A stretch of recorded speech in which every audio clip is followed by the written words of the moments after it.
الشامي يطلب يد لانا في لحظة مليئة بالمفاجآت.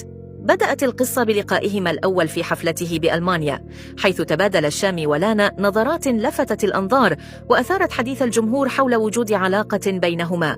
ورغم أن العلاقة كانت محاطة بالكثير من التكهنات والشائعات، استمر الثنائي في الحفاظ على خصوصيتهما وتكتمهما، ما جعل الجميع يتساءل عن حقيقة ما يجمعهما.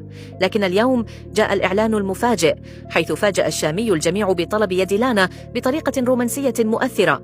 الحدث وقع في جو من الدهشة، حيث وثق الشامي اللحظة بمشاركة صورة لهما وهو يقدم الخاتم للانا ليعبر عن حبه الكبير لها أمام الجميع.